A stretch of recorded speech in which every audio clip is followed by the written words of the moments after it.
देखिए, अगर आपको भी लग रहा है कि आप अकाउंट्स में जो है वो अच्छे मार्क्स नहीं ला पाएंगे, इनिशियली बोलूँ कि अगर फेल होने का डर लग रहा है तो रिलैक्स रहिए। अगर आप 45, इवन अगर आप 45 और 50 के बीच में हैं, तो मैं कहूँगा कि अगर मेजॉरिटी ऑफ क्वेश्चंस आपने सही कर रखा है तो उसके लिए आपको फुल मार्क्स ही मिलने वाले हैं। मतलब क्या होता है, मान लीजिए कि अकाउंट्स तो प्रैक्टिकल पेपर है, अगर हमने 60 अटेम्प्ट किया, ठीक है, और मैं डर रहा हूँ कि यार एक दो क्वेश्चन तो उसमें गलत है और दो तीन के लिए तो मैं कॉन्फिडेंट भी नहीं हूँ कि वेदर दे आर करेक्ट और not, then you should not be worry. क्यों?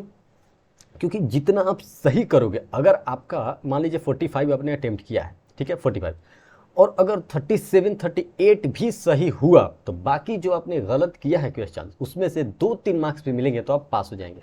और वैसे भी 1-2 मार्क्स के लिए तो आईसीआई खुद बोलती है कि अगर कोई 1-2 मार्क्स से फेल हो रहा होता है तो पास हो जाएंगे। मतलब अगर आपका अकाउंट्स में गलत हुआ है, आप अकाउंट्स में 2-3 नंबर अगर आप कम भी आता है, मैं मान के चल रहा हूँ, मान लीजिए 37 38, तो अगर बाकी पेपर्स में आप क्लियर्ड हैं, 200 प्लस हैं, तो आपको जो है वो पास कर दिया जाएगा। ये मैं नहीं, ये आईसीआई ही कहती है। लेकिन again coming to the point कि अगर आप पूरा क्वेश्चंस नहीं सोल्व किए हैं, हो सकता है 45 55 के बीच में है, या फिर 60 तक है या 65 तक है, और क्वेश्चंस गलत हैं, 2-3 क्वेश्चन गलत है आपका, तो दैट डजंट मीन कि आप उसमें पास हो ही नहीं सकते। हाँ, हो सकता है आप 50 प्लस नहीं ला पाए लेकिन 40 प्लस हो जाएगा। 45 से 55 के बीच में स्कोर किए हैं, एक दो क्वेश्चन गलत भी है तो हो जाता है। वो क्या होता है कि अकाउंट्स में अगर आप एक स्टेप गलत है, ठीक है, मान लीजिए कोई एक स्टेप आपका गलत है, दूसरा स्टेप सही है, तो दूसरे स्टेप का अगर क्वेश्चन 3 मार्क्स का है, इस पे 1 मार्क्स आराम से आपको दिया जाएगा दूसरे स्टेप के लिए, जो कि सही है।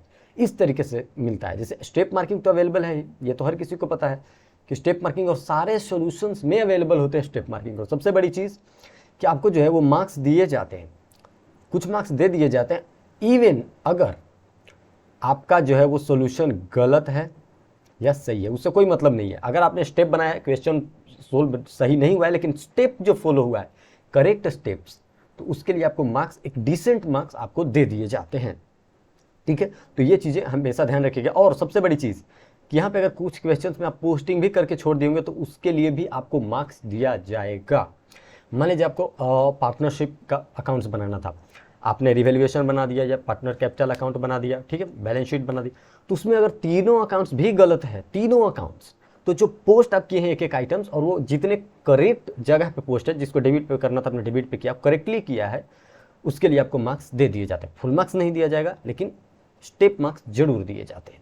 ठीक है, तो इतना ध्यान रखिएगा, टेंशन मत लीजिएगा। इवन अगर आप, मैं बता रहा हूँ ना कि अगर आप 50 तक हैं, 45 से 50 तक, और आपको पता है कि 36 37 मार्क्स आपने बिल्कुल करेक्टली सोल्व किया है, तो आप टेंशन मत लीजिए। क्यों? क्योंकि जो आपने गलत सोल्व किया है उससे 1-2 मार्क्स आपको स्टेप मार्क मिलने का बहुत चांसेस है, और उससे आप पास हो जाएंगे। इसमें मतलब एग्रीगेट का हो सकता है टेंशन हो जाए, लेकिन पास हो जाएंगे। वही अगर दूसरी ओर बात करें कि अगर आपने 60 तक अटेम्प्ट किया, 65 तक अटेम्प्ट किया, और आपको लग रहा है कि 2-3 क्वेश्चन आपका गलत है, 3-4 क्वेश्चन गलत है, तो डोंट वरी, उसमें भी 4 क्वेश्चन अगर गलत है तो अगर आप 20 और 25 मार्क्स पीछे जाते हैं तो आपका 35 बनता है, और बाकी जो गलत है तो उस गलत से अगर एक एक मार्क्स भी हर एक क्वेश्चन से मिलता है तो आपका 40 हो जाने वाला, और जो कि मिलता ही मिलता है। और अगर इनकेस नहीं भी मिला और आपका 36 37 बन रहा है और कोई इसमें एक्स्ट्रा नहीं मिला, तो आपका ओवरऑल अगर 200 क्रॉस कर रहा होगा, तो वहाँ पे आपको आईसीआई खुद कहती है कि मैं ग्रेस मार्क देकर पास कर देता हूँ। ठीक है, तो टेंशन मत लीजिएगा, सिर्फ इतना याद रखिएगा कि जितना आपने सोल्व किया है वो 35 तक होनी चाहिए।